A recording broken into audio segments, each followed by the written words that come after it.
Hello? Hello, how you doing? Hey, what's going on? How are you? All right, pretty good. How you doing? You can't complain.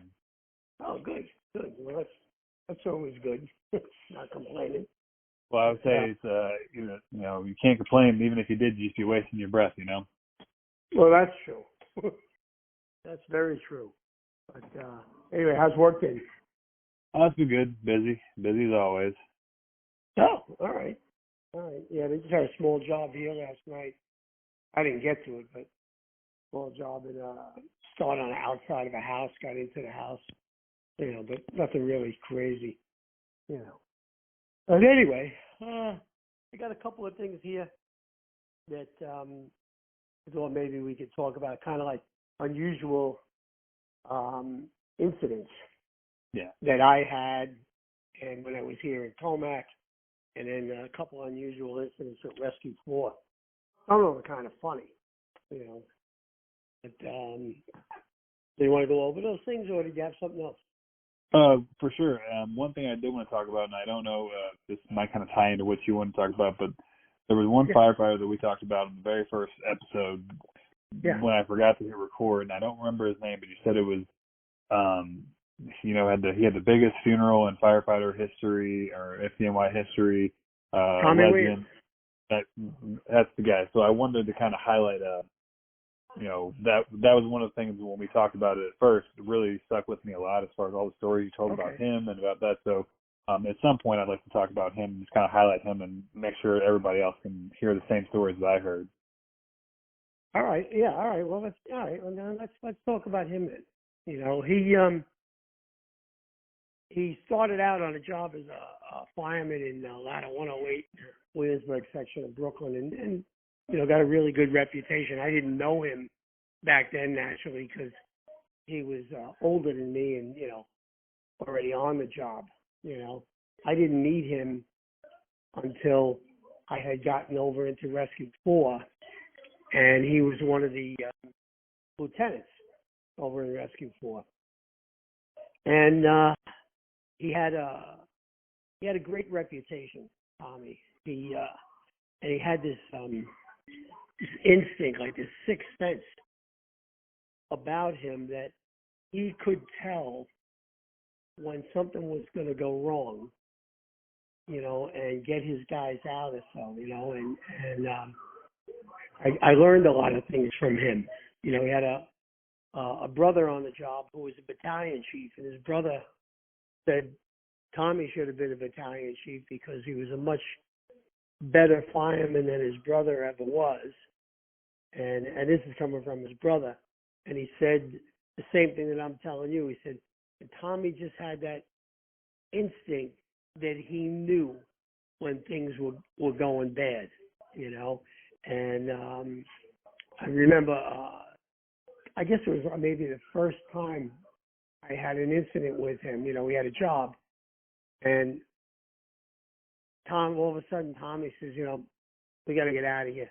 Time to get out, and if I remember right, Tommy got on the radio, called the chief, said, Chief, it's time to pull everybody out of the building, and we got out of the building, and not too long after we got out of the building, the roof came in on the building, and I said to Tommy, I said, how did you know that? How did you know that was going to happen?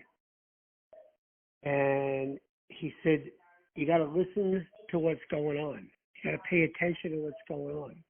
It's not just fighting the fire.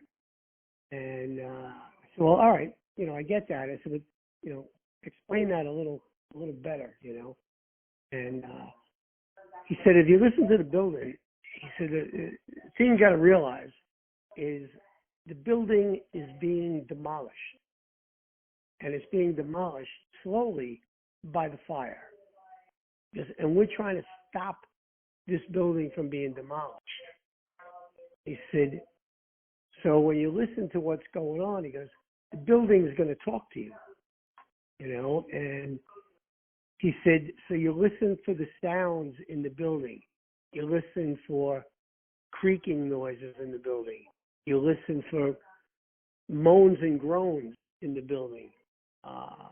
He said, maybe you listen for cracking lumber or so. He goes, any odd sound that you may hear in the building, it's the building telling you something, and if you start to get, too many odd sounds, then it's time to get out, because now you don't know what's going to happen, and he had that, like I said, he had that instinct. And even the night he got killed, he had that instinct, and he was working on the floor above the fire in a commercial building.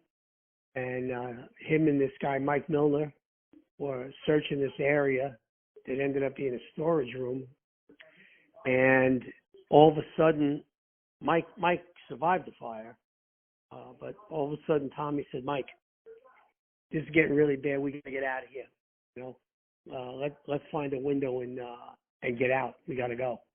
And he's like, all right. So Mike had found a window and broke the window out. And what it was kind of like maybe like a show window or so, where the sill was only a few inches off the floor. It wasn't like it was a window where the sill was a couple of feet off the floor. And nobody really knows what happened, whether Tommy tripped over the sill or what. But Tommy went out the window. Mike didn't even know this. That's how shitty it was in there, But Tommy went out the window head first, fell one floor, but hit his head on the concrete sidewalk and shattered his skull. And anyway, Mike had then, knowing that the window was there because he broke it out, Mike kind of rolled out and hung down and dropped down. And when he dropped down, he asked the guys down there, "Where's Tommy?" And they said, "You didn't know he went out the window? They're taking him off to the ambulance." And he didn't even know he went out the window. That's how shitty it was. But unfortunately, the way he landed shattered his skull and killed him. And it was one of these things that Tommy was well known pretty much throughout the job. He had 30 odd years on the job. We just celebrated his 30th year actually, and he was talking about retiring in about another year. And he had plans. Naturally, after retirement, he was going to do some other things in the fire service. But anyway, it was kind of like a shock that went through the job that Lieutenant Tom Williams from Rescue 4 got killed in a fire. And it really shook up a lot of people, myself included. I had been to firemen's funerals before that, but never somebody I worked with, and never somebody like Tom, and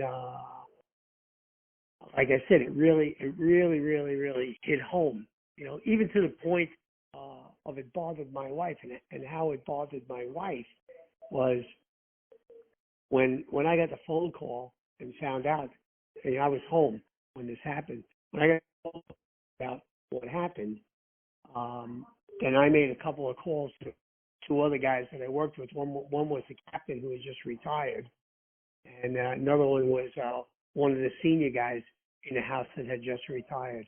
And they came to my house because we were going to go meet the chaplain over at Tommy's house. So the chaplain could tell Tommy's wife what happened. Well, anyway, we were standing in kitchen of my home, and Tom only lived 2 minutes down the road from where I live. And all of a sudden you could hear a helicopter going across my house. And the captain, this guy Joe, he goes, I guess we better get going and get over there. And my wife said, well, how do you know? He goes, that was a helicopter that probably has the chaplain and another chief, and they're going to land over in Kings Park somewhere. So we went over, and sure enough, it was a helicopter, you know. But what I'm getting at is where that shook my wife up is she said to me, every time you go to work and every time I hear a helicopter and I know you're at work, she goes, I think that helicopter's coming here, you know, and, you know, it got to the point of where I had left Rescue 4 and went to work over in the command that the rescues come under, which is Special Operations.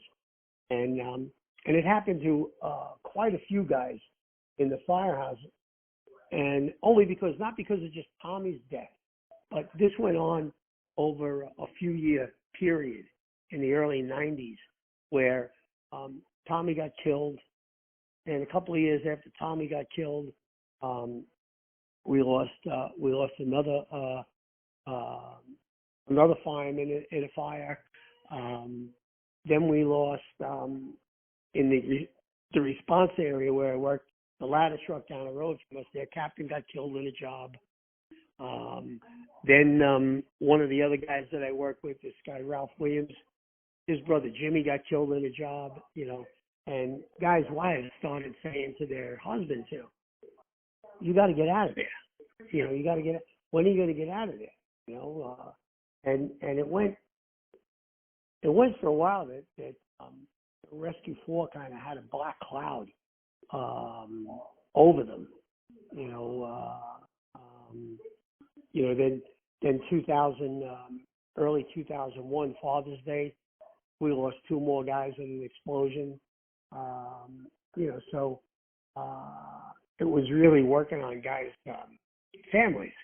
You know, and we did, I'd say, half a dozen or more guys left the company because of, you know, family pressure, you know. But like I say, Tommy, he was quite the character, and he'd do anything for you too. That was the other thing, you know. And what was great about him, and even the other lieutenants, the other bosses that I had in a rescue, they were bosses, but I used to say they were nothing more than firemen with a rank, you know, because they always worked as a team, not as I'm the boss and you got to listen to what I say, you know. You know, that was the way it was. But Tommy, he was just unique like that.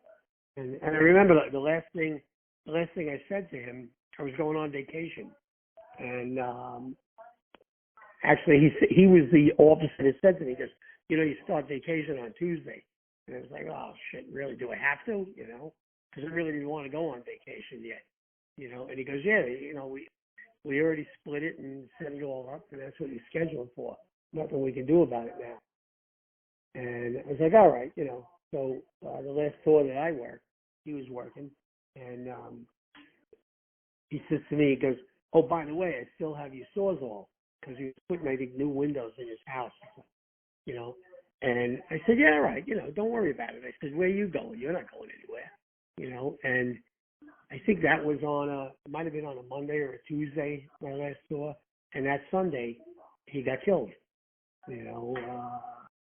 Like I said, that was the last thing I said to him is, you're not going to go anywhere. Where are you going? You're not going anywhere, you know. And his funeral was in February, and they estimated almost 12,000 firemen were at his funeral, you know, and it was, they said at the time, it was the largest funeral in the city fire, you know, for a single firefighter's death. Another unique thing about what happened there was a year before, the February before, this fellow from Rescue 3 named Al Ronaldson, he got killed in a fire up in the Bronx. And Al lived upstate New York, and you know, so naturally, you know, we go up there to the funeral, and we're standing outside. Everybody's lined up outside the church, and Rescue 3 is what they call the honor company because Al was from Rescue 3. So they get the spot to stand right in front of the church. Well, what happened?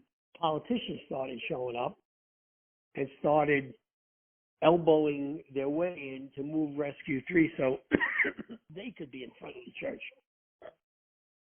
And guys started basically telling politicians there, hey, get the fuck out of here. You don't get to stand here. You know, you want to stand there, go stand next to them, but you don't stand in front of them. So anyway, later on, after the funeral service was over, we always have this big correlation, you know, where there's sandwiches set up, you know, because you got thousands and thousands of guys show up for the funeral. So now, you know, after that, guys, you know, they're going to get fed. So, like I said, they'll have sandwiches set up, beers, soda, what have you. So we're at the correlation, and Tommy says to us, excuse me, listen, let me tell you something. If anything ever happens to me on this job, this is the way I want my funeral to be. Because, and I don't want any fucking politicians there. He said, because they don't give two shits about us, you know, and he went on and on and on and on, explaining this whole thing to us. Well, the next guy to get killed on the job was Tommy Williams. And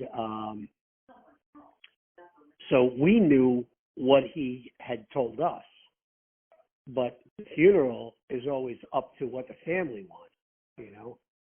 So we talked to his wife, Pat. We said, Pat, how do you want to do this? You know, you have anything special you want to do here? And she says to us, well, didn't Tommy tell you what he wanted? And we were like, yeah, he did, but, you know, what did he tell you? She goes, he told me exactly what he told you guys, and that's how we're going to do the funeral. So, I don't want to see the shit hitting the fan. And what was kind of funny about it, you know, was Tommy was also a boss fighter. He hated people that would come along and, you know, pull rank when there was no need to pull rank, you know. So he would fight the bosses tooth and nail. But he always said to his men, "Listen, it's my fight, not your fight. Don't get involved in it. I'll take care of this. I'll handle this," you know. And one of the funny stories was, I sent you that picture of one of our lieutenants, John Dillon, the Duke. Yeah. And did you see his helmet? The way it was all crunched up and everything. Mm-hmm. Well, the chief of department had seen the Duke at a fire, and he wanted the Duke to get a new helmet, you know. And the Duke wasn't giving up his helmet. Guys are not going to do that. They don't give a shit who you are. Right? Well, what happened, the chief of department comes into our firehouse and thinks he's going to confiscate the Duke's helmet. Well, he makes a big mistake and confiscates the wrong helmet, and he takes Lieutenant Williams' helmet, which was all crunched up too, you know. So who was that? Who took the helmet? What's that? Who took the helmet? The chief of department. Oh, the okay. Chief, yeah, the chief's name at the time was this guy Homer Bishop, you know, and not very well liked on the job, this particular guy. But anyway, so he confiscates the wrong helmet. So nobody says anything about it. Tommy comes into work, and his helmet's missing. Right? Like, where's my helmet? Oh, and they said, Chief Bishop came and took your helmet. He goes, oh, really? Okay. So Tommy now files a report that his helmet's been stolen. And that caused a whole bunch of shit, you know. And finally, the chief had to come back, well, send his aide back and bring the helmet back because he took the wrong helmet, you know. But However, he also told Lieutenant Williams to get another helmet, you know, and Tommy basically ignored the order, for a long time, you know, and I think finally he did get another helmet. No, he didn't. I think he used his spare until the chief brought his helmet back, you know, something like that. But yeah, he was a boss fighter. But anyway, so getting back to Tommy's funeral. So now, the mayor of the city of New York was David Dinkins. David Dinkins really had no love for the fire department. He was a black mayor, and he used to call the fire department the white man's social club. You know, so Tommy was very specific about, if anything happens to me, I don't want that fuck coming to my funeral. All right, so there were no politicians coming to Tommy's funeral. The chiefs down at headquarters were having a shit fit about this, and they came and they talked to us, and then one of the captains from headquarters who was trying to negotiate with us and tell us, oh, you know, you can't have this, and this can't be this way, and this is how it's got to be, and everything. You know, so I said to this captain, I go, well, what part of the all-unit circulars, these are rules and regulations that we have, you don't understand on the all-unit circular about a funeral for a fireman? And he goes, what are you talking about? I said, the first line on the all-unit circular says, the wishes of the family are most paramount. I said, this is what his wife wants. Why is there a problem with that? I said, because you people aren't going to sit. Oh, that was the other thing that Tommy said. He goes, I want my family sitting up front on one side of the church, and I want the guys that I work with sitting up front on the other side of the church. Not the chiefs from the department or anything. I want the chiefs can sit behind my family or behind the guys that I work with. But I want the guys that I work with sitting up front, because those are the guys that know me. You know, so that's what we were doing. And headquarters was having a shit fit about this. Finally, this captain says to us, well, you know, the chiefs down at headquarters, they're talking about not even showing up to the funeral. So us being who we are, said to this captain, quite honestly, we don't really give a fuck if you show up to the funeral or not. However, when the funeral is over tomorrow, how are you people going to explain to the news media that you did not show up to the funeral of a hero fire officer?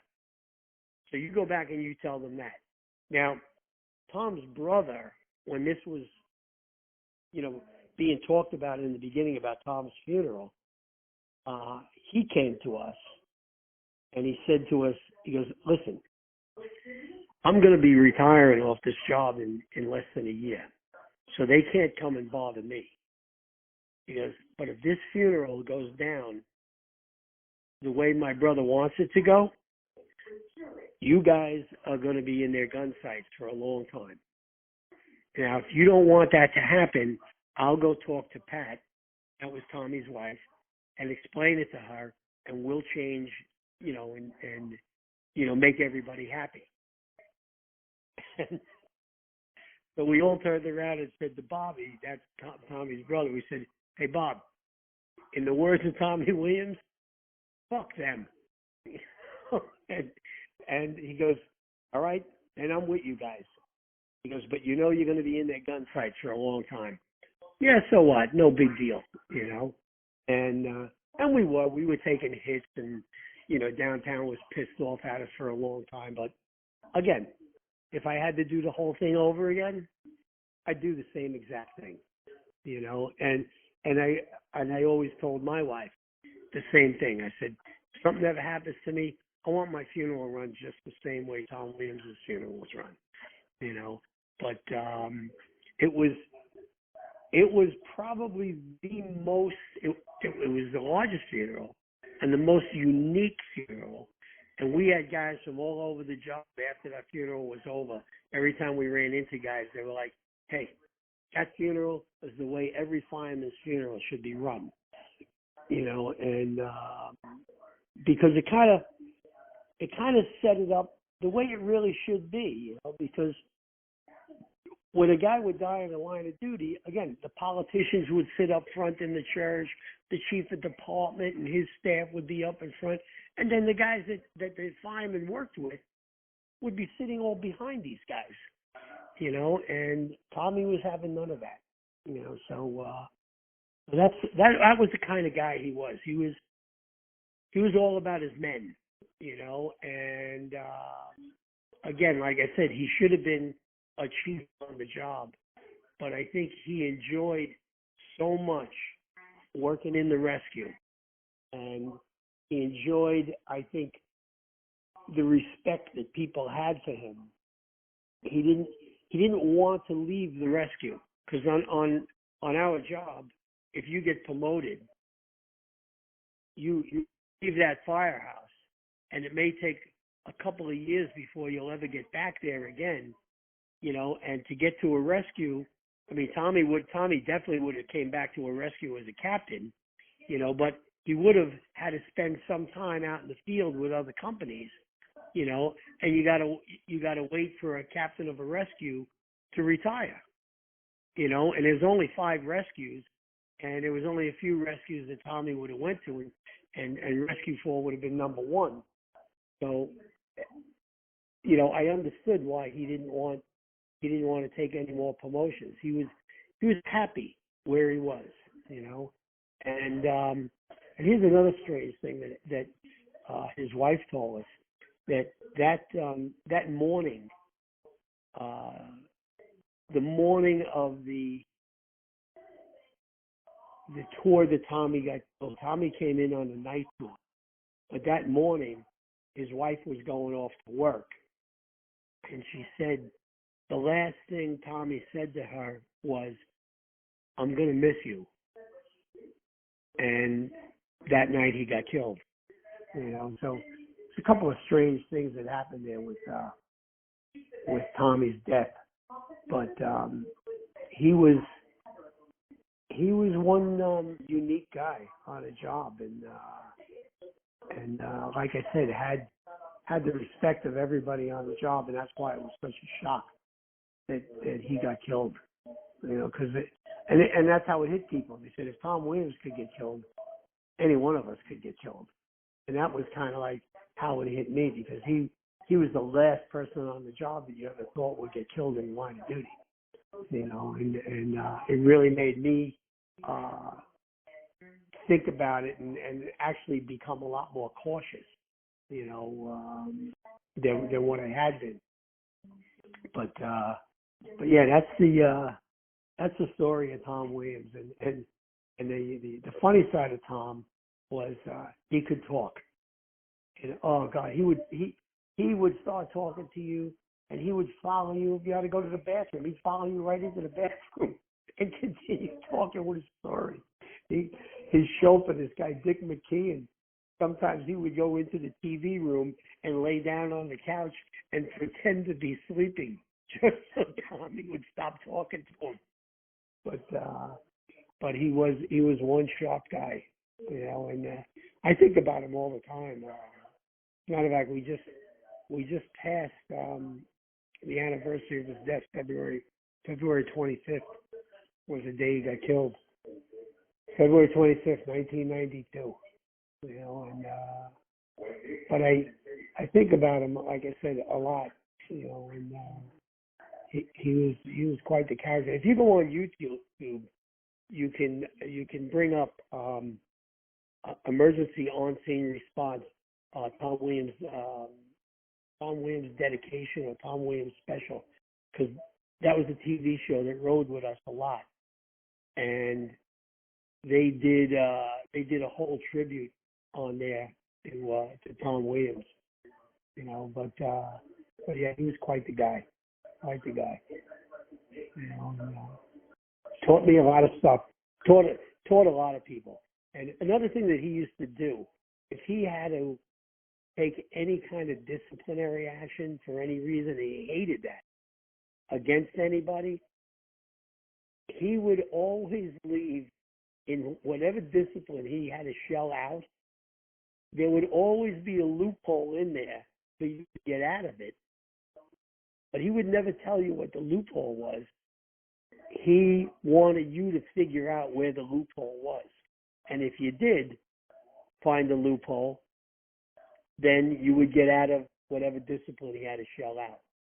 But, and you know, guys knew that, and very, very, very rare did Tom have to do any discipline. And the only reason why he would have to do that is maybe a senior officer, you know, like a chief or something, told Tom, you know, you got to do this, you got to take care of it. All right, chief, I'll take care of it.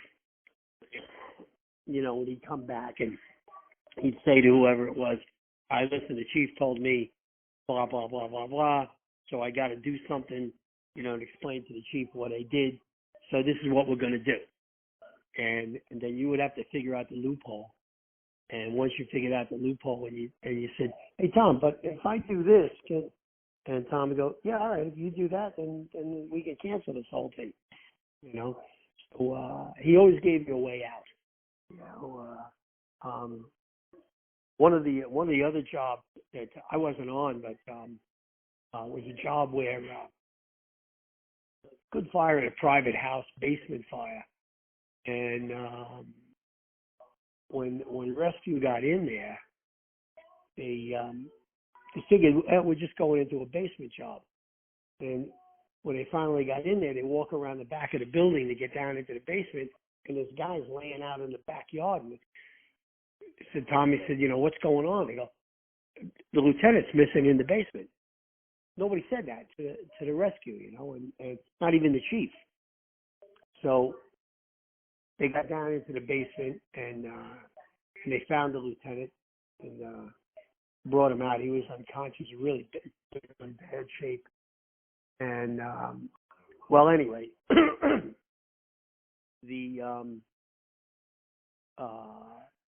think it was the deputy chief when he showed up when all of this was over. So, you know, when they finally got the lieutenant out, he had said to Tom Williams, you know, because Tom, what do you think? You know, because there had to be a report written about this. And Tommy said, what do I think? I'll tell you what I think. And he pointed to the battalion chief. He said, that guy over there, and he said it right to him in front of his face, should never command a fire ever again because he doesn't know what the fuck he's doing, you know.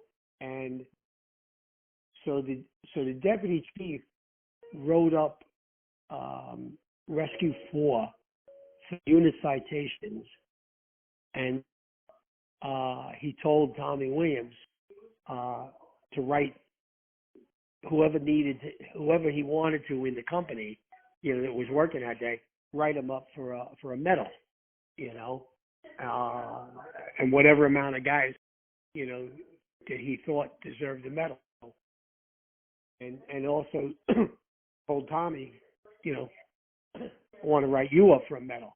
And Tommy said, I don't want no medal for this, you know. And going back to the firehouse, and Tommy said to the guys that were working, look, anybody want, I'll write you up for a medal. And the guy said, no, Lou, nobody wants a medal on this job, you know.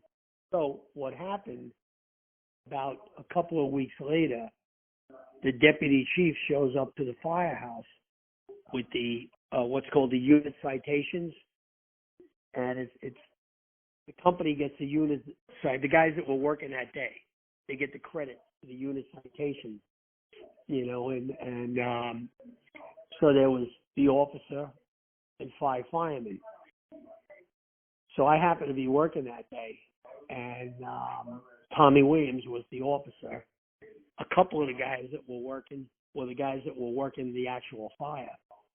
So the chief comes in, and we do a roll call, and we're all standing, you know, at attention, and the chief has these their certificates in a frame, and then you get the certificate, and then you get a bar to go on your uniform, you know, unit citation bar, and says what the unit citation is for, and hands these things to Tom Williams, and Tom's supposed to give them out to the members that were at that fire.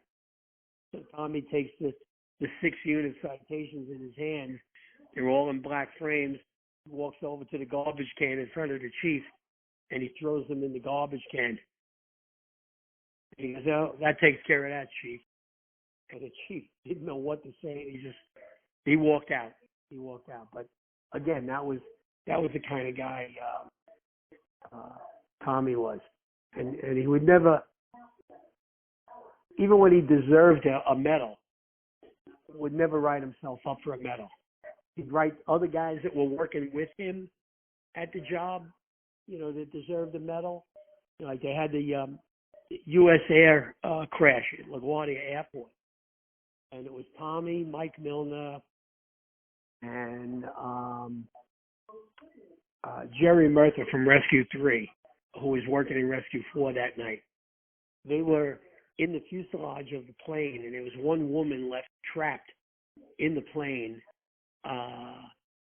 and the fuselage of the plane was starting to sink in the bay. It was in the water, and they were trying to get this woman out, and finally they did get her out before they all drowned in there. And so Tommy was told to write the guys up for a medal. So Tommy told the chief, he goes, "Chief, I don't want a medal, so don't even think about writing me up." He says, "But I'm going to write up Milner and Murtha." And he did. And Jerry Murtha was awarded the highest medal that you could get in the department that year, which was called the James Gordon Bennett Medal. And they've since changed the name of that medal to the Chief Peter J. Gansey Medal, because Pete was the chief of department and got killed on 9/11. So they, I think it was last year, they decided to change that medal and give that medal out in his name. So Jerry got that, and Mike got the second highest medal, which was the Brooklyn Citizens Medal. And like I said, Tommy never took any medals. He was just that kind of guy, out here just doing my job, but again, quite the character. So that's pretty much the story of that I know of Lieutenant Tom Williams. And you said there was an airplane in a bay. What happened? What was the story behind that? Well, what happened? It's actually probably go on to YouTube and see it, because there are some films about it.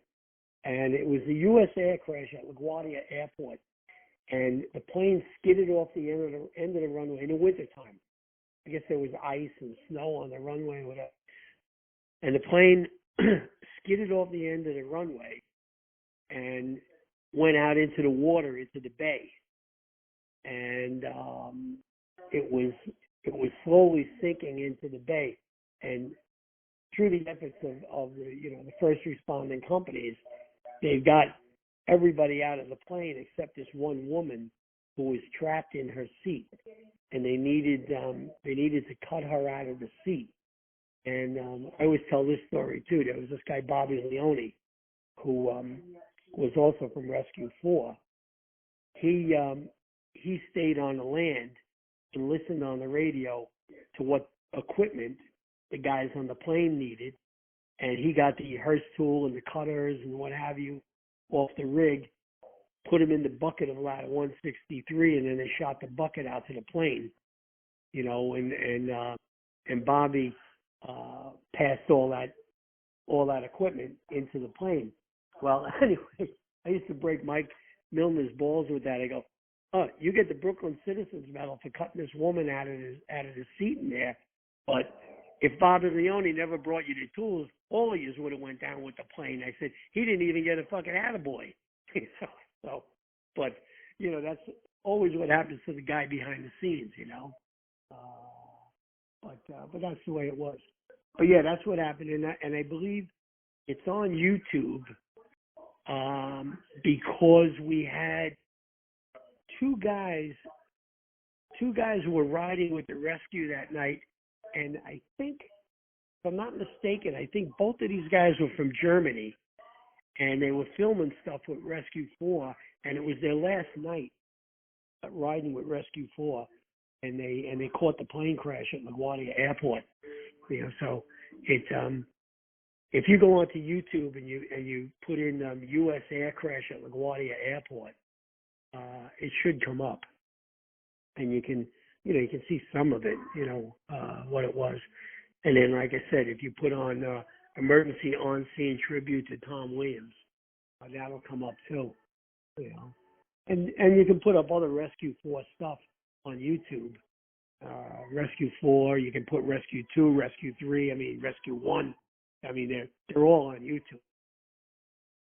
See different things that they've done and different stories about the places, and there's a lot of other fire companies from the city that are on there too. It's not just the rescues.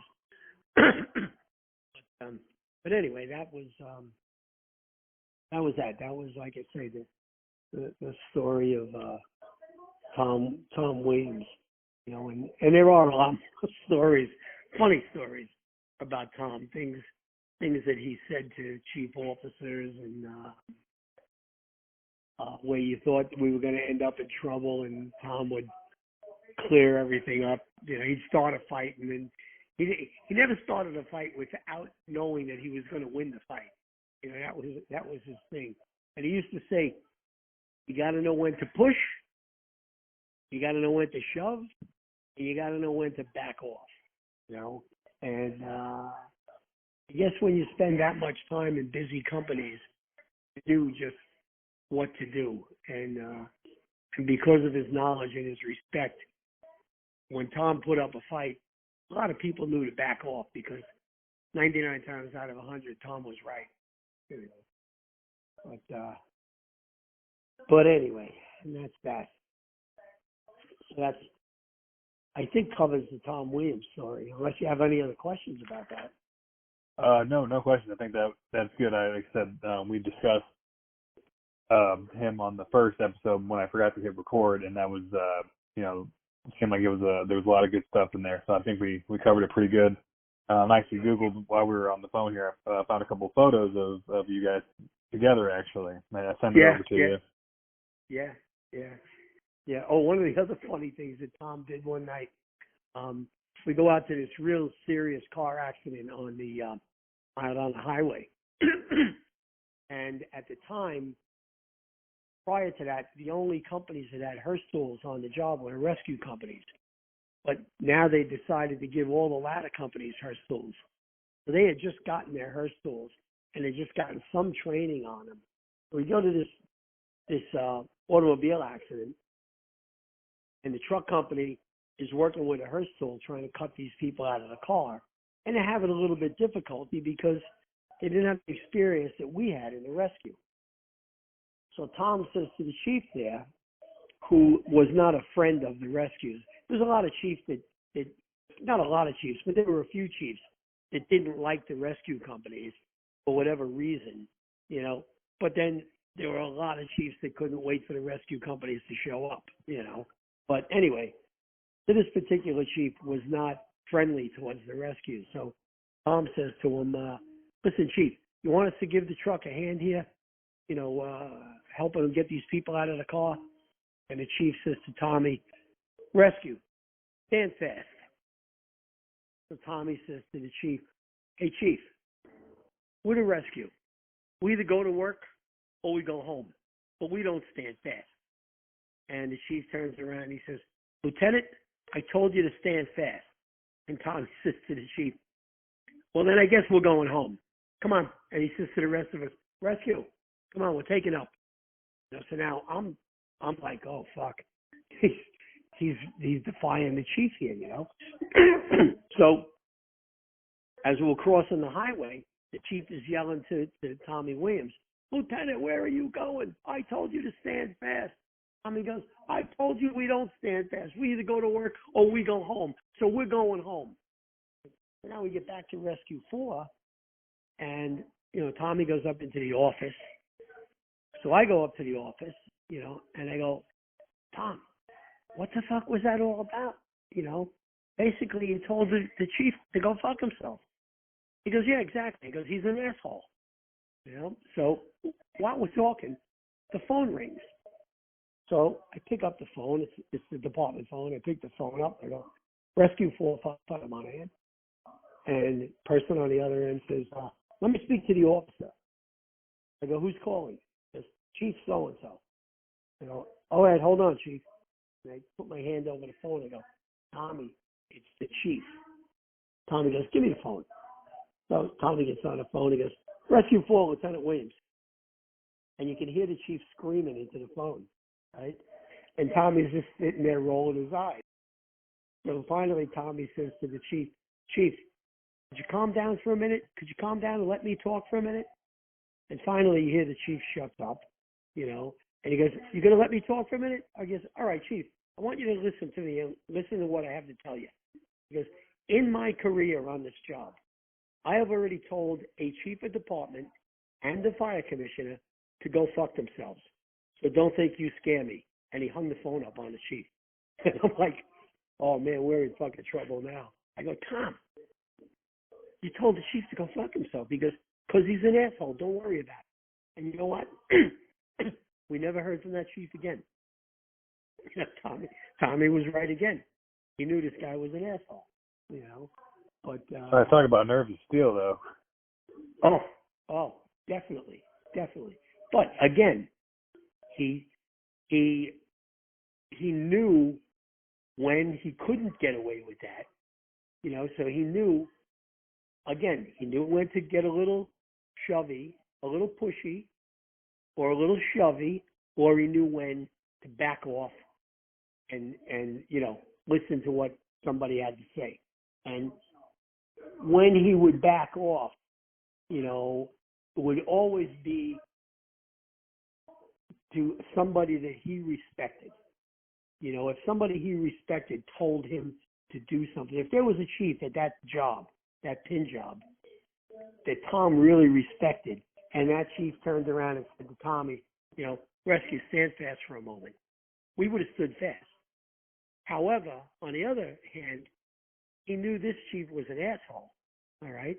And he also knew that if there was a chief there that respected the rescue, that chief would have said, you know, rescue, go ahead, give them a hand. Let's get this over with, you know? So he would choose his battles, you know, and like I say, if he picked a battle, 99 times out of 100, he was coming out winning, you know. Was the list longer of people that he respected, or the people that he didn't respect? No, the list of people he respected was very long, very long, you know, and there weren't a lot of people that he didn't respect, you know. People that Tom had no respect for or little respect for were the people that were let's see, how can I put this, like that maybe didn't know the job that well. They were more book smart than job smart, you know, or people that were working in companies that Tom used to call hideouts, you know, that companies that really didn't do a lot of work, you know, so they went and they hid there, you know, those kind of people he didn't have the respect for unless they showed him a certain amount of respect, you know, and what I mean by that is if we went to a job where there was maybe some very slow companies or so, if those companies or their officers tried to show that they didn't have any respect for the rescue, you know, then Tommy would be in their face, you know. But it didn't happen very often, you know. Like I said, Tom's reputation throughout the job, you know, we would go to a job and 99 times out of 100 we never had a problem, you know. We always got along with everybody, but you know, it's kind of like life. Some people, you know, sometimes you have guys, and it wasn't with just Rescue 4. Sometimes there were people that had some kind of animosity towards the rescue period because maybe prior years they had an incident with the rescue and it left them with a bad taste. So now they just, doesn't matter who's there, they just hate the rescue, you know. And that was usually, when you had a problem, that was usually why you had that problem, because somebody had a run-in with somebody in the rescue, or they tried to transfer to the rescue and their transfer was never accepted for whatever reason. So now they were pissed off, and that's it's just human nature, I guess, But no, it was, you could probably count on one hand the amount of people that Tom had no respect for on the job. I mean, when it came to politicians, he hated politicians, but they had nothing to do with the job, and I understood that, because if you know anything about politicians, what's to like, But anyway, like I said, that was Tom. That was Tommy. Just a incredible guy. And he's gone almost 30 years now, and I'll never forget him. Never. Because he was just that kind of person. But anyway, like I said, getting back to other things, we got some unusual incidents that we had. If you want to talk about those, or you want to save those for another time, so no, we can dive in. Yeah, we can dive into it. What do you got? Okay, we got. Well, I'll give you a couple of Rescue 4 incidents and a couple of Comac Fire Department incidents. All right.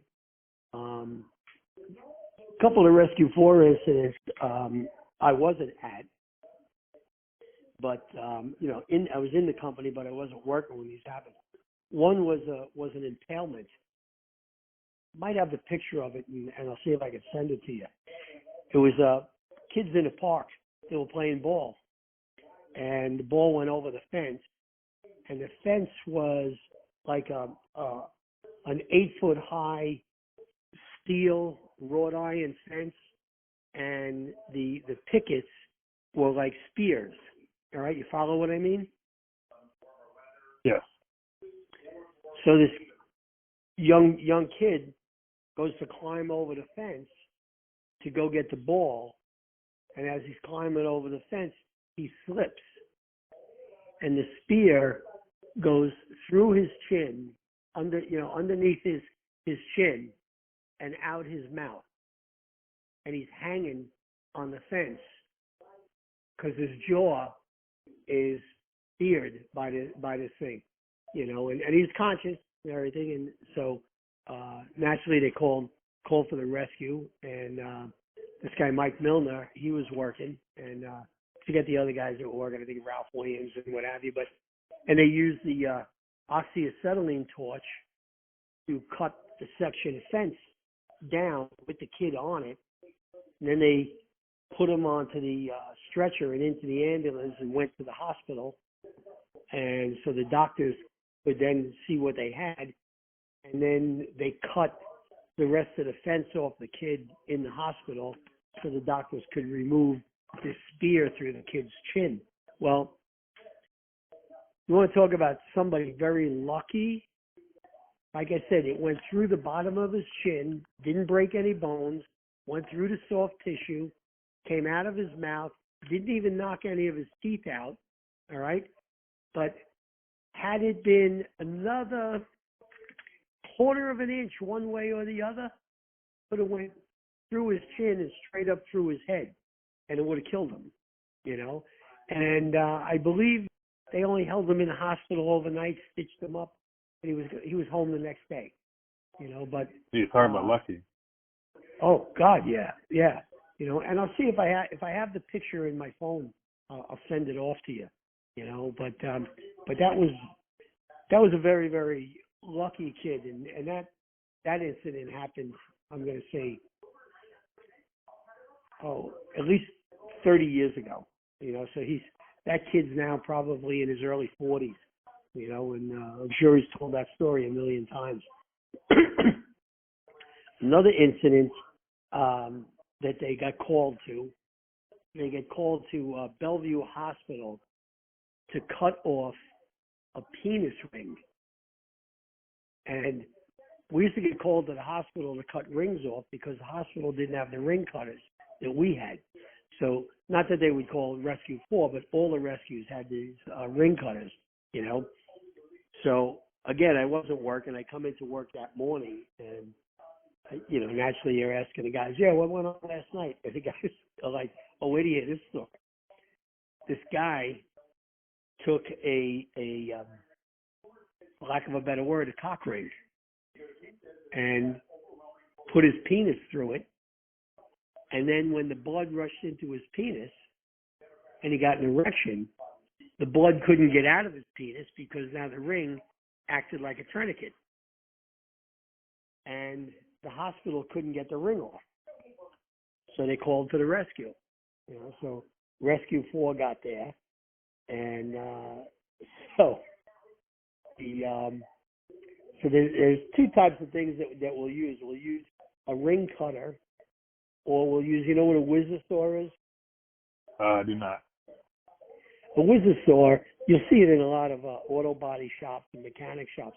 It's an little air operated saw, and you put this little metal cutting blade on it, you know, but it runs on air pressure, and it whizzes when you hit it. You know, you'll hear like, so everybody calls it the whizzer, you know. So anyway, the lieutenant, I believe, was Kenny Memon, and so anyway, they go in, they see what they got, and he says to this guy, Pete Cozzolino, Pete, go get the saw. All right? So Pete goes and gets the whizzer tool, and he's got that in his pocket, but he also comes in with the K-12 partner saw. You know what that is, right? Yeah, I know what that is. The big gasoline, the roof saws. He comes in with that, and the guy who needs the ring cut off says, what are you going to do with that? And Pete says, oh, we're going to cut it off. And the guy's having his shit fit now. He's scared shit that they're going to have this big gasoline saw, you know. But anyway, so they just did that to shake the guy up a little bit.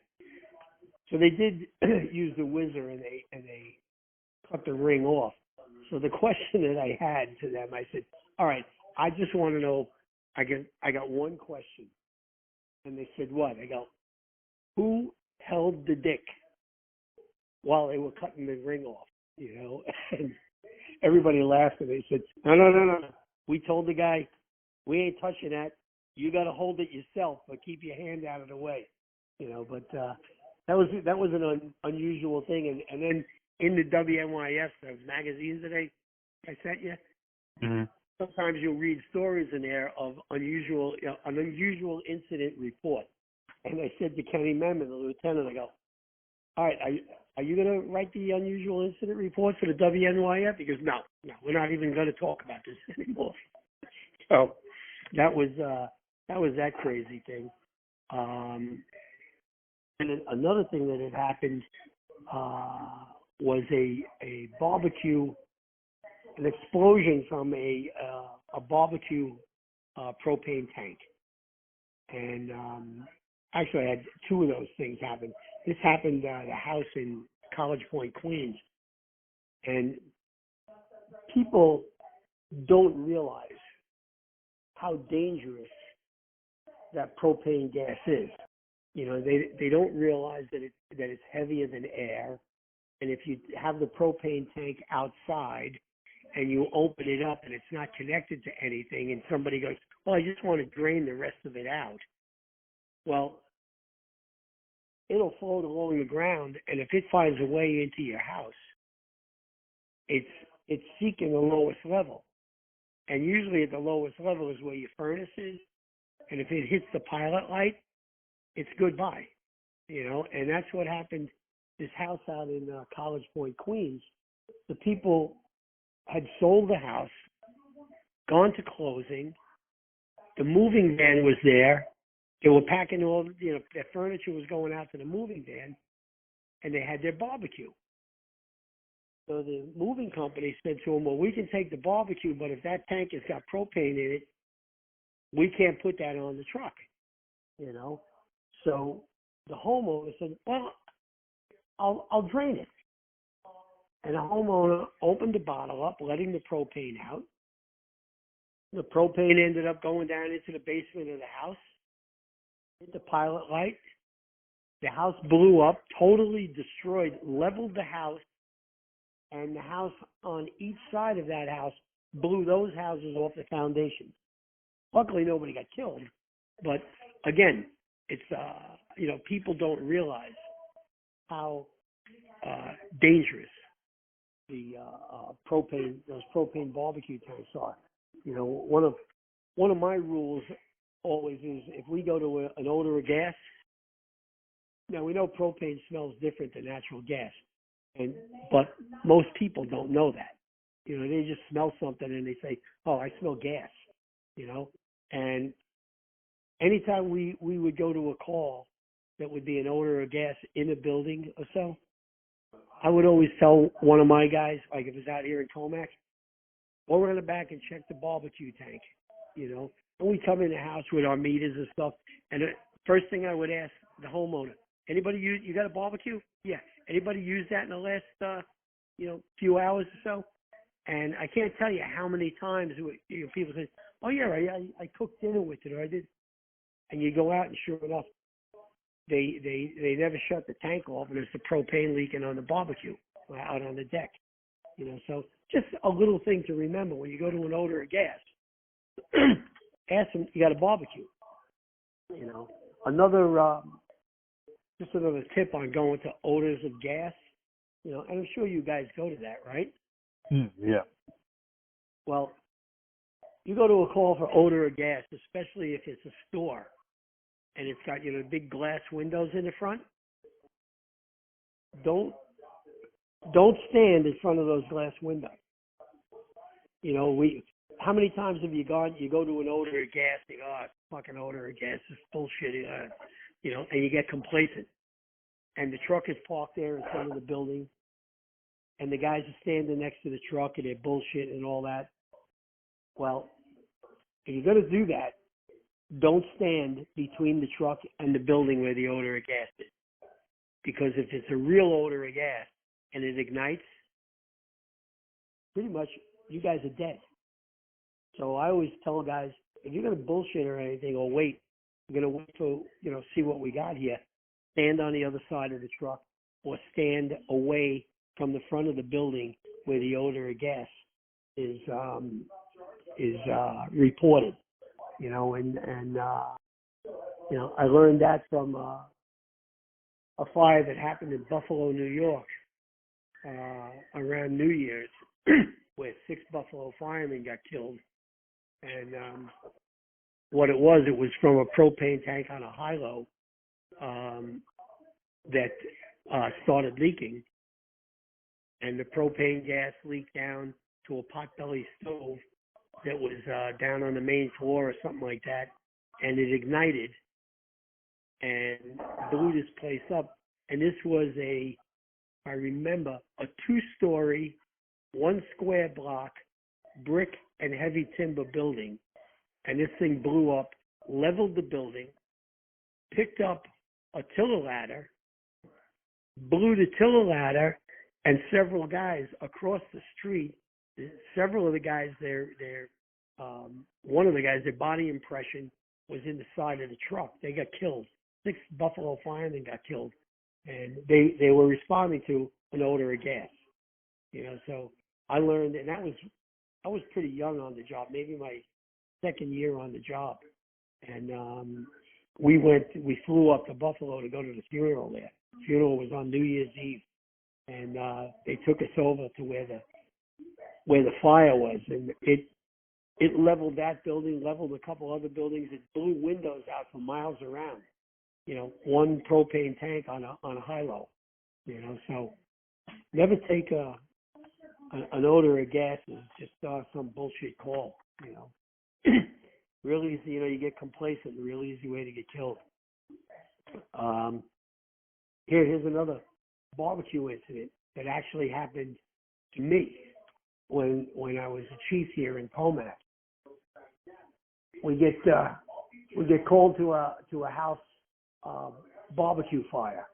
All right, so I show up, and the other chief, I was an assistant chief, and this guy Tony, I believe he might have been the chief at the time, chief of department. Anyway, we get there first, so we go in the back, and there's a barbecue in the back, and it's got 2 tanks underneath the barbecue. One of them is connected, and the other one is not connected. So I didn't have any gear on. Tony didn't have any gear on. There's a little flame, coming out of this tank, where the connection is made. So I said to Tony, Tony, let me just get a glove and grab the garden hose. I said, and you hit it with the garden hose and, cool the valve down, and I'll shut the valve down. Yeah, all right, okay. Well, I go over there to do that. And just as I go over there to do that, you ever see when you get a tank refilled, they put a red plastic plug in the tank? I've not seen that. What's that? I have not seen that. Really? Well, maybe they don't do it there. But here in New York, when you get a propane tank refilled, there's a red plastic plug that screws in to where the connection is made. Where you hook your hose into, and that's number one. It's to protect the threads, and the other thing is to protect it and stop any gas. If the valve should open a little bit, that the gas won't leak out while you're transporting it. So anyway, I get down on a knee and I reach in to shut this valve off. Just as I reach in, the other tank that was under there, the red plug comes flying out, and this ball of fire, luckily it was pointed in the opposite direction where I was standing, kneeling. This thing exploded into this ball of fire like you wouldn't believe. It was like, holy shit, almost shit in my pants. Jump back, So finally, the fire went out. And now I'm looking, I'm like, what the fuck happened here? So I'm looking, and again, like I said, luckily it blew in the opposite direction. If it was turned around towards me, I would have been burned alive, and it definitely would have been killed. But anyway, so I said to the homeowner, I said, what were you doing when this happened? He goes, I was getting ready to change tanks. So, I said, and somebody interrupted you while you were doing this. And he goes, no, I don't think so. I guess somebody had to interrupt you because you stopped what you were doing. He goes, yeah, you're right. My wife came out and said I had a phone call. I said, and what did you do? He goes, well, I turned the tank off. Well, what he actually did, he didn't turn the tank off. He turned, while he was talking to his wife, he turned the tank that wasn't connected on, all right? And whatever caused the other tank that was connected, that he started to disconnect, started that to burn, whatever ignited that, I don't know what happened there and how that ignited.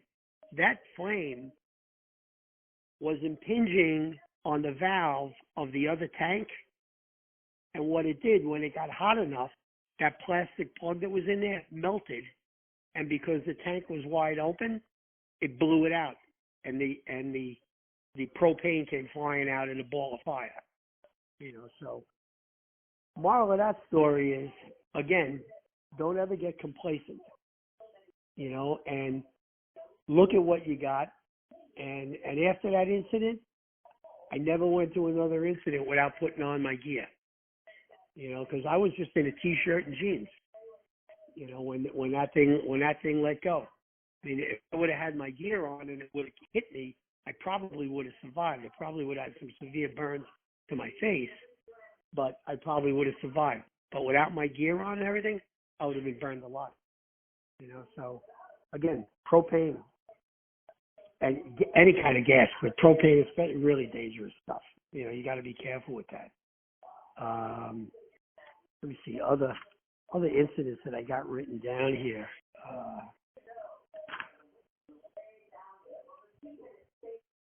We had a house fire. And I mean, when we pulled up, this house was roaring, and the people were home. They had been out. They had just gotten home and found the house on fire.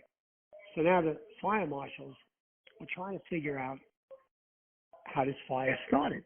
It started in the kitchen, and from what they could see, it started on top of the stove. Well, anyway, in the investigation, what they came up with, and at first we were like, get the fuck out of here. But then when we looked at it and saw everything, said, yeah, it makes sense. The people had pizza. And I don't know, they went out to the store or whatever, and the pizza box was on top of the stove, on the gas stove. Okay? They had a cat. Well, the cat must have smelled the pizza, the pizza box, and trying to see if it could get into the pizza box, trying to jump up on the stove. When the cat tried to jump up on the stove, the cat turned the stove on by hitting one of the dials, and the flames came on, set the pizza box on fire, set the rest of the house on fire, and that was when they went through the explanation of everything, that was the only thing that they could see that how this fire started, because the origin of the fire went back to the top of the stove, and there was some of the pizza boxes still left on top of the stove, and one of the dials on the gas stove was on, and that's when the woman had talked about, well, my cat was home, and that's what the marshal said. The only thing I can think here is either they went out and they had the stove on and put the pizza box on there and didn't realize it, or the cat jumped up and hit the thing and turned the gas on and set the house on fire. Just again, unusual incidents, crazy things that kind of hard to believe, but actually did happen. Let's see, what else do we have here? We had here's another one. This was a Comac incident. Again, when I was one of the chiefs, it was we get a call for wires down, and it's at night, so we go to the house, and there's a 2200 volt line that's down on the ground. Nothing we can do about it until the utility company shows up. So the cops are already there, and the cop says to me, he goes, look, Chief, there's no reason for you guys to be here. You guys can take up, and I'll sit here until the lighting company gets here. All right, thanks a lot, And so I get in my car, and we're getting ready to leave. And with that, one of the guys gets on the radio and calls me and goes, hey, Chief, you better come in here. I'm like, what do you got? They went into the house to make sure everything was okay with the house on the corner. So let me know if you can still hear me, because I had to move and plug my phone in because it's so dead. Yeah, I can still hear you. Okay. Anyway, so I go in and I said, what do you got? And they told me they were in the garage. I go in the garage. They go, we got sparks coming out of the water meter. I'm like, what? They go, yeah, watch. And standing there watching, all of a sudden, the electric sparks flying out of the water meter. So now I'm like, what the fuck? I said, all right, take the people out of the house. Don't touch any faucets. Don't touch anything in the house till we find out what the hell's going on here. So I said, shut the main electric off to the house. Shut the main circuit breaker. I said, and let's figure this out, And I'm watching this, and I get the box. What? So I go, let me take a walk outside. Take a walk, get out of the way. This line is on the ground, it's on a lawn, and let me follow this line. So I walk along the line, and it was a corner house.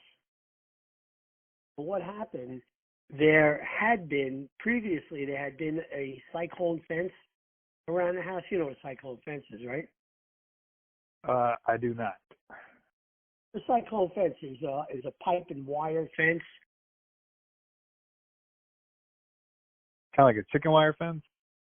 Not a chicken wire. It's a lot heavier than chicken wire. You know, back here they call them cyclone fences. Like a chain link fence? Yeah, right. Yeah, a chain link fence. Okay, Yeah. chain link. All right, that makes sense. Chain link fence. So there had been previously a chain link fence on the property. The chain link fence was down, but on the corner there was still one steel pole left from the fence. And the reason why that was on the corner, I surmise, was the homeowner left that so cars wouldn't cut across his lawn, you know, being on the corner. Well, when I looked, the 2200 line was laying against this steel post. I got one of the guys, I said, get a hook with a wooden handle and come over here. I put the wooden hook over. I said, just grab that 22 with that wire and pull it away from that pole. Right now, this pole was about, I'm going to say, 75 feet away from where the water meter was in the house. All right? Pulled the wire away from the pole, got on the radio. I said, you still got sparks coming out of the water meter? He said, no, it stopped. I go, all right, we're okay now. And so now the guy's like, what was it? The 2200 volt line was laying against this steel pole that's in the ground. What electricity does, like water does with electricity, anything, it looks for the path of least resistance. So now the 2200 volts is going down into the ground because of this pipe. So now it's in the ground and it's looking for a way out. What is fine on the ground is the cold water line into the house. I said, so now the line is wide, and where is it coming out? At the water meter. You know, I said, and that was the problem we had. But again, just one of those unusual incidents. You know, like, what's causing this? And I don't ever like to walk away from anything without knowing why. Why is this happening? You know, you always gotta, you know, that's what you're there for, is to clear up the problem. You know, but even when you clear up the problem, I want to know why. You know, what caused that? So, so we figured that one out. Another unusual incident I had, again, being Comac, we get a call, fireplace explosion in the house. So, go, all right, let's get there, you know, and so I get there first. And so I'm thinking probably, you know, a gas fireplace. And either people tried to ignite the gas fireplace and it didn't ignite right away, and gas had built up. And when they finally did ignite it, the thing exploded. So I get in the house, and the fireplace is in the den, and it was a brick wall. The fireplace, the whole wall, I'd say about 12 feet across, was all brick, you know, and then the fireplace within the brick, you know, in the middle of the wall. And there's no fire, no odor of gas or anything like that. So I said to the people, well, what happened? And they said, well, you know, we had the fireplace running, and we were in the kitchen, and we heard this explosion, and we came in, and we're off the wall. And you can see they're all laying in a den. They blew off the wall. I said, is this a gas fireplace? And the guy said, no, we burned wood in it. And now I'm like, how the fuck do you have an explosion in a fireplace when you're burning wood? And I'm like, what the fuck's going on here? So again, I want to know why. So luckily nobody got hurt, and the only damage to the house was the brick was all blown off the wall. So I'm thinking for a minute, and I said to the guy, how old is this place? He goes, oh, we only had it put in about a week ago. I go, a week ago?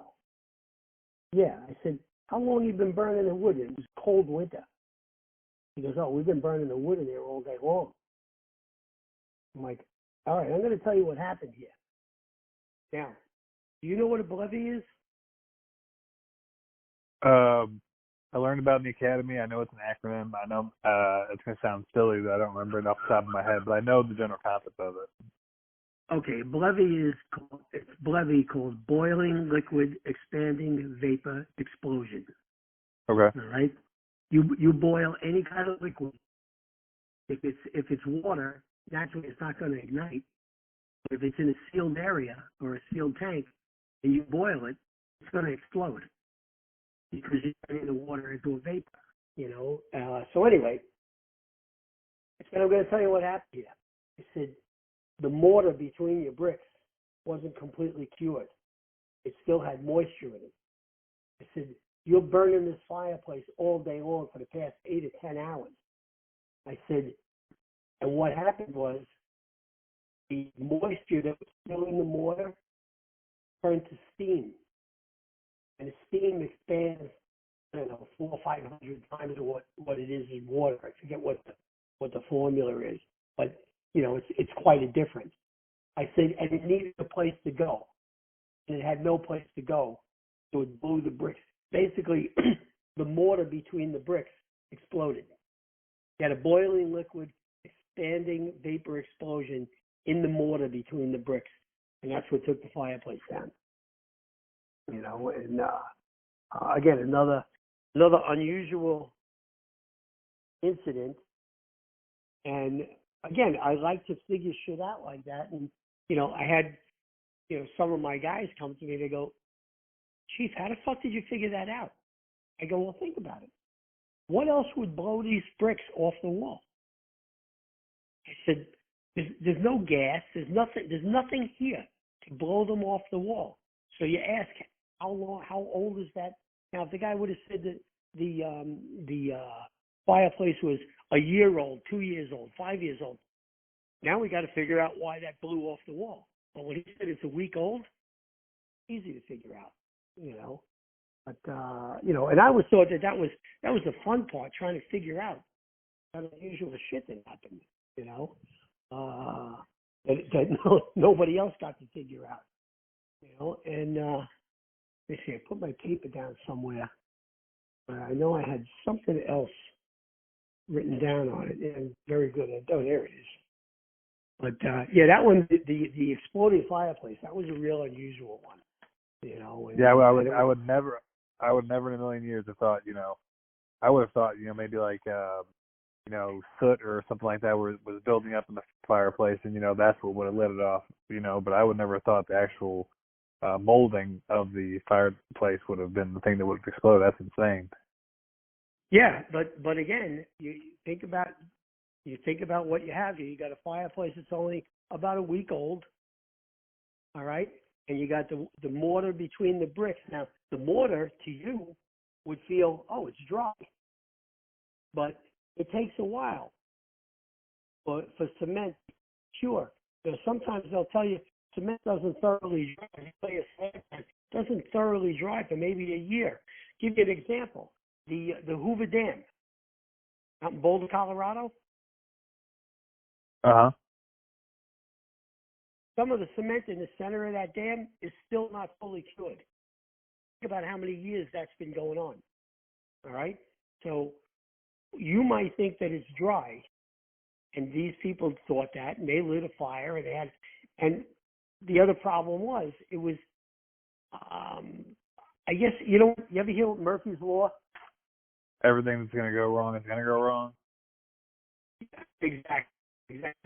That's Murphy's Law. That's what happened here. This was Murphy's Law. When something's going to go wrong, everything's going to go wrong. And it was one of those things where the weather was cold out. People got this fireplace put in. Oh, let's see the fireplace. All day long, they're burning wood in the fireplace, and it's getting warmer and warmer and warmer. The moisture in the mortar is slowly evaporating into a steam. It's got no place to go. And finally it got to a point where it blew the bricks off the wall because it expanded so much. You know, and it was just, again, a Murphy's Law. And all of those things went wrong. You know, luckily nobody got hurt.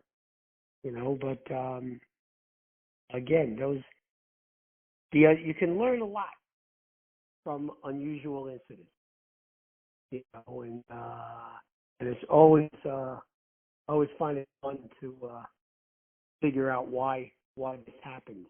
You know, even with fires, we had a couple of fires in the city where actually 2 separate fires, 2 firemen got killed.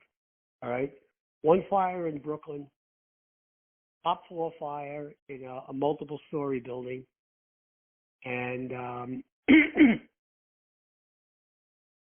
and what happened was the fire was in the cockloft.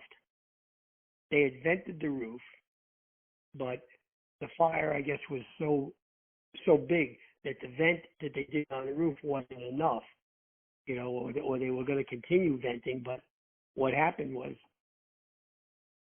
this fireman was in the end apartment, which would be the corner of the building, and it was a brick building, and they had a smoke explosion in the cockloft.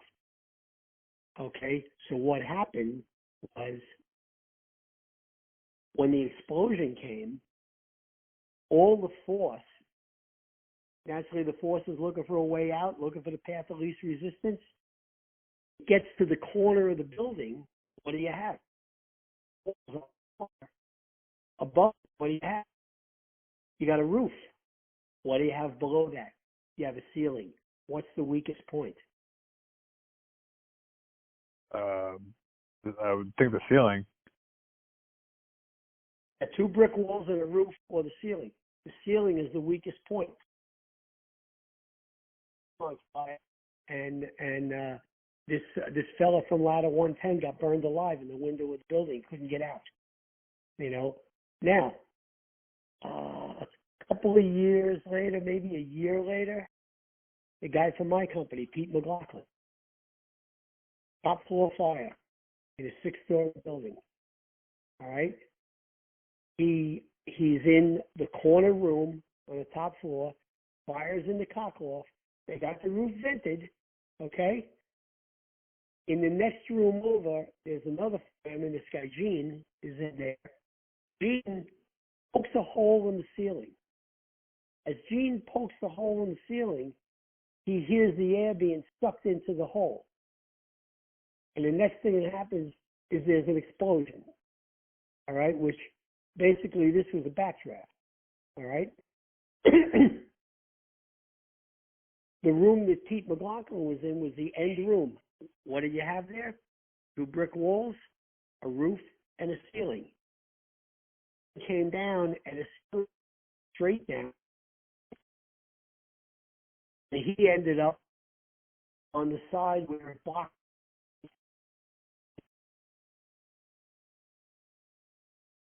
So what I'm getting at is these 2 fires were in 2 different buildings, different boroughs. One was in Queens, one was in Brooklyn.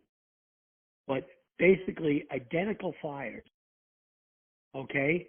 And what caused both firemen to get killed in here was the smoke explosion in one, the backdraft in the other. So what I learned from that was if you have a fire in the cockloft of a top floor building, excuse me, before you step into that room, all right, or before you step into that apartment, take a hook and reach into the apartment and poke a hole in the ceiling before you go into in the hallway. All right, you got a shot at getting out of there.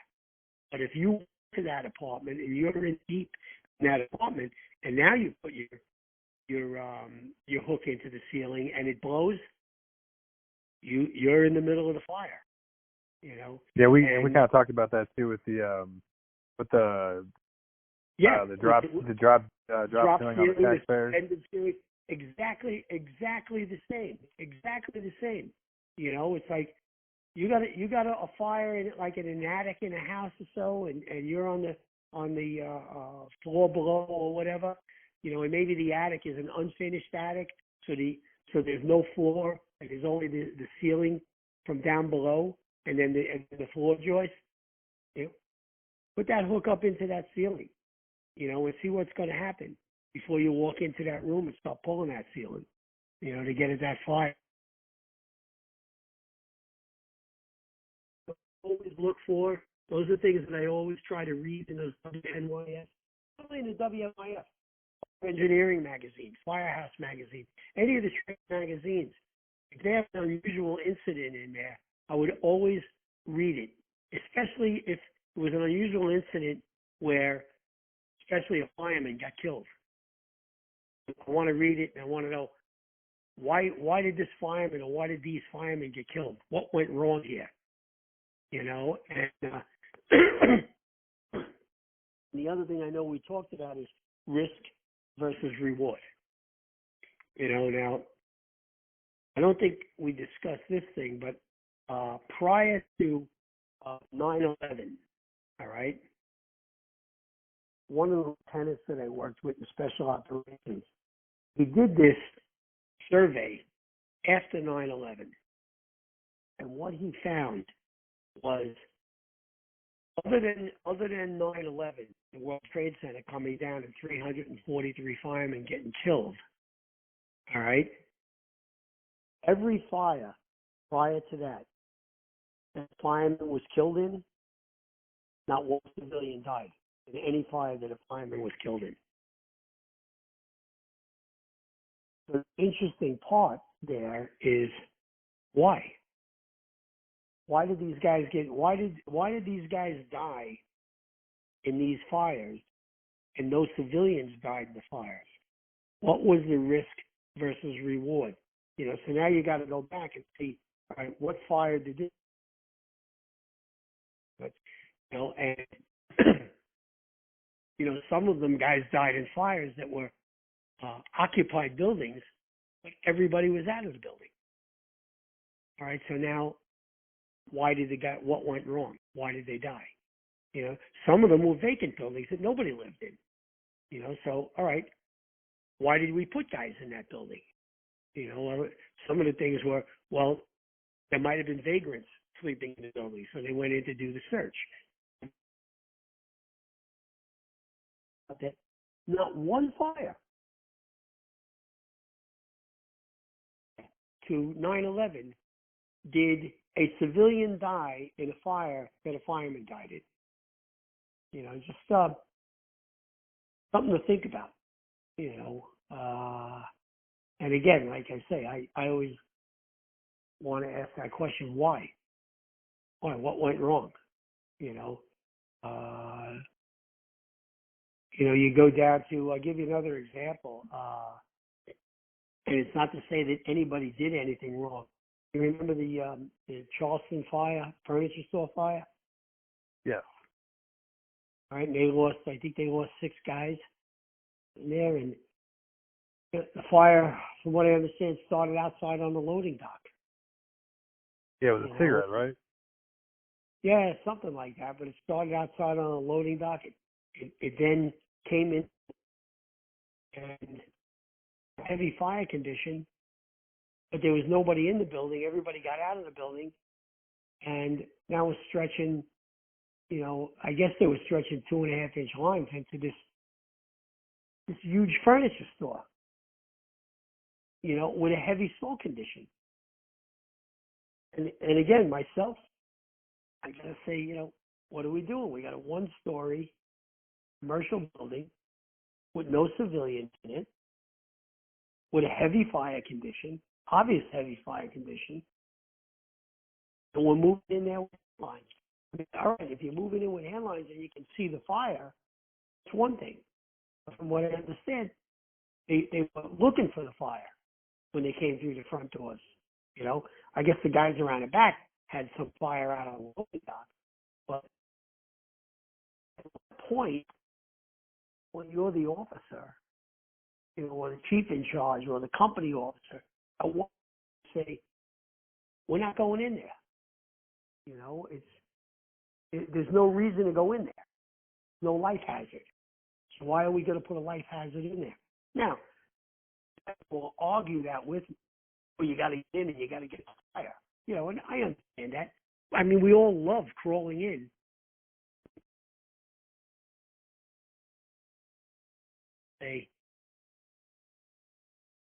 This fire is too big for us to get in there with hand line and put it out. We need some bigger artillery here. We need guns, some multiversal nozzles, power ladders, whatever we're gonna do. Same thing on those kind of buildings, putting people on the roof. You got a heavy fire condition in this building. It's a one-story commercial building. It might be, chances are, it's an open bar joist truss with corrugated steel for the roof, and then roofing material over that. And now we're going to put guys on that roof to try and cut a hole. That roof's going to collapse under this heavy fire condition. So, do we need to put guys on the roof? I don't think so. Yeah, there was. We kind of learned about that in our academy. They were talking about fast food joints and stuff will have all the their HVAC systems up there, and they're not designed to bear those. You got 15 different things up there, and you're going to put one. All it takes is one other human body up there and a little fire underneath, and the entire thing's coming down. And they were like, then they were like, they told us, they were like, there's no reason. They said they will have a bulldozer waiting for you, while you're in rehab, while you're still fighting the fire, a bulldozer waiting to level this thing and build a brand new one within a week. There's no reason for it.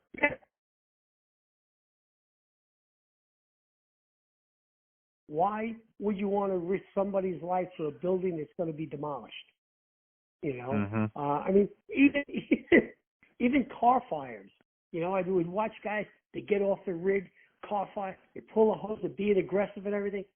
And I was that way too when I was a young fireman. But as I got older, I'm like, wait a fucking minute. Why are we busting our balls? First of all, we never showed up to a car fire. The burst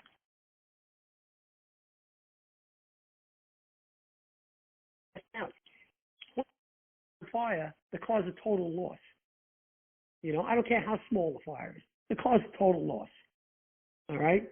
So, all right, are we going to put the fire out? Yeah, but are we going to break our balls to put the fire out? No. Why should we? The car's going to the fucking scrapyard. I would watch. We got called to this fire a couple of times. We got called to fires in recycling centers where they got garbage, and something ignites the garbage, and now you got this huge recycling center on fire, and virtual aids for this company, I'm like, for what? Set up one fucking tower ladder and one engine that's got a deck gun on it, and let them pour water onto the pile of garbage. It's garbage. Why are we breaking our balls trying to put a fire out in garbage? There's no life hazard. There's no building hazard. There's nothing. Garbage. And I do want to challenge. I do want to play devil's advocate, and I won't give too many details away because I don't want to. I don't even work for this department anymore. But say there's a department, there's a building, right? And there's historical items and artifacts of significance. Like only one of these specific things made that are very, very near and dear to the city. What do you rate the? What do you rate the importance of that? It's not life versus limb, obviously, but there's only okay, let's just say for instance, the Declaration of Independence, and you're in there, and that building's on fire. Where do you rate that at? Well, I mean, it's pretty,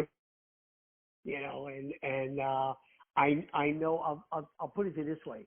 I know we've had fires in synagogues, and And I haven't been to one. I've been to a couple of church fires, but never to a synagogue fire. Now, in the synagogue, they have the papers, the Torah. You know what that is? It's basically the Bible, essentially, correct? Yeah, it's a very, very, very, very religious paper. Very important to the Jewish community. And I know of guys who have gone in to save the Torah, and I guess I would probably do the same thing. Certain, me, I guess it would be a judgment call. It's like somebody comes around and tells, there's a $10 million China. I guess there is not going to be a $10 million Chinese vase in there when the fire gets done. But am I going to risk somebody's life to get that $10 million Chinese vase out of there? No, not me. I'm not sending anybody in to get it out. But again, the Torah in the synagogue, yeah, we do that. Maybe, something like, historic paper like the Declaration of Independence. Yeah, I think I'm going to go try and get that out, But again, that becomes a judgment call. Other people may say, hey, fuck it, I ain't going in there to get it. I'm not going to try and get it. And I understand that. Again, it becomes risk versus reward. All right, and yeah, I was just curious if where your stance was, if you thought there were certain items and there's certain other things that, because I think there was one thing I saw a video for. There was a house fire and the house was a total loss. The family's outside, they're real upset, about the house, and the guys go in real quick, and there was their son died in a war. I don't know if it was Afghanistan or Iraq. I don't know what it was, but they had the flag, all folded up, and they went inside and they ran in, grabbed that, and pulled that out. And the family sitting there crying. I'm like, okay, that makes sense. That makes sense. Just playing devil's advocate. Again, something like that. Yeah, I would take the risk. For something like that. For the reason is like what you said in the flag. This guy died for the country. That's the memory that these people have of their son or their father or whatever. So he risked his life for this country. I'm willing to risk my life for his memory. I would, if somebody turned around and said to me, "Oh, I have a picture in there of my Aunt Sarah." Well, I don't know if I'm going to get Aunt Sarah out. Do you have it backed up on digital copy? Yeah, exactly. If you don't have it backed up, sorry, Aunt Sarah's history. But again, those things are all judgment calls. One of the things I would hate is when people would say, "My baby's in there." And you go in and you break the balls to get looking for a baby. Their baby ends up being their parakeet, their fucking goldfish or something like that. So I know guys that started asking, when people, "My baby's in there." What room is your baby in? And people would say, "No, it's my parakeet." It's fucking parakeet. Yeah, I guess you gotta specify something like that. Yeah, and their baby might be their dog or their cat too. And again, it becomes a judgment call. I know, probably somebody's dog or cat is trapped in there. Yeah, probably gonna crawl in and try and find your dog or your cat. But I don't give two shits about your fucking goldfish, your parakeet that's in the cage. No, I don't think my balls for that. But they're all judgment calls. And you just got to decide risk versus reward. That's what it comes down to. And if you're willing to take the risk, well, and the risk wasn't that, and the reward wasn't that great, well, and God forbid something happens, who's the fool? Everybody look, let's face it, everybody wants to be the hero. and everybody wants to put the fire out. But at some point, you have to look at reality.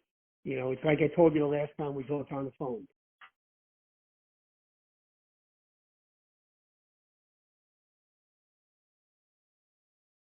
You remember that? You were breaking up a little bit. I didn't hear that. All I heard was the last thing we talked about when we were on the phone. Yeah, the last thing we talked on the phone was the bull and the calf hill looking down Oh, the yeah. town, Uh-huh. right? And the calf on it said to the bull, We take our time and we can, you know.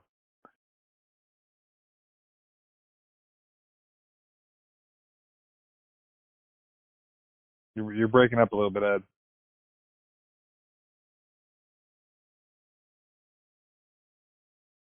Hello?